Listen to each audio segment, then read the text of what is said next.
speaking about challenges and feedback. So what you do, Michal, when feedback goes wrong? So what from your experience, what things goes wrong when feedback goes south, as they say? Yeah.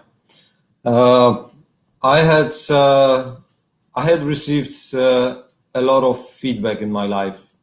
One was good, some of them bad, some of them were really bad, and some of them were really good. So I think you have to keep in mind from whose this feedback is originating and what is the purpose of it.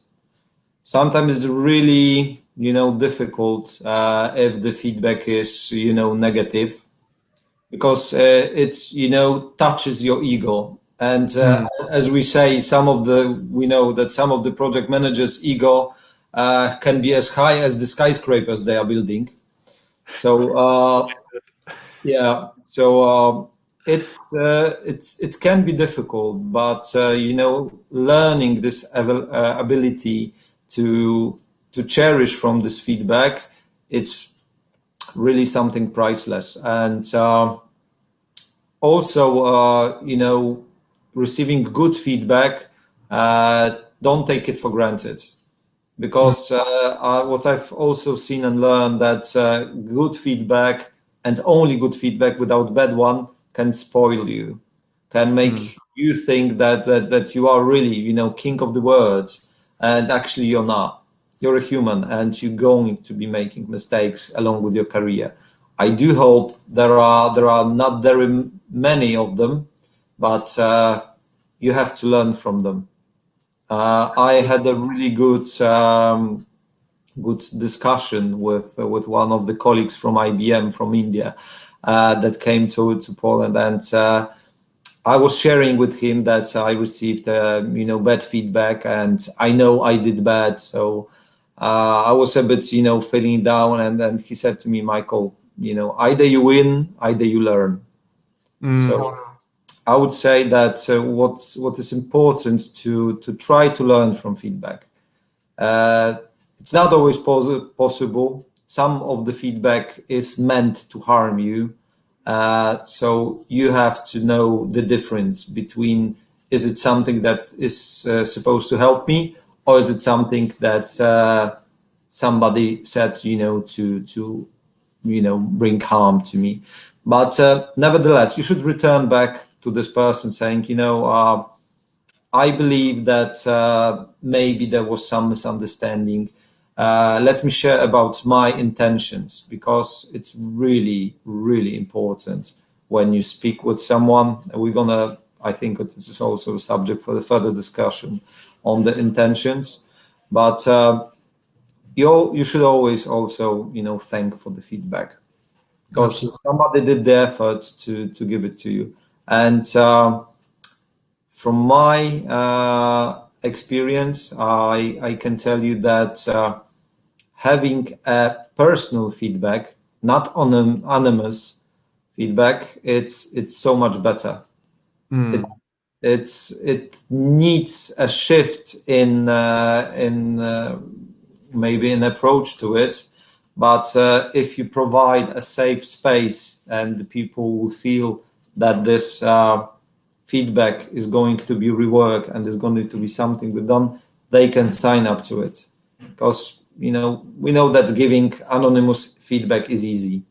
Most of the people do this on the internet every day. Yeah. They just raging whatever they want. They don't take the responsibility for the words, and this has to be managed properly. Huge topic. Also, I guess that we have already answered on Maria's question. Have you learned something from bad feedback? Speaking on my behalf, and bad feedback does not have to be only in a personal, professional life. Also, it can be in a personal. I mean, out of work. And I would say that some of the instances when I received negative feedback were moments in time when I guess I grew the most, right? So when you get something that simply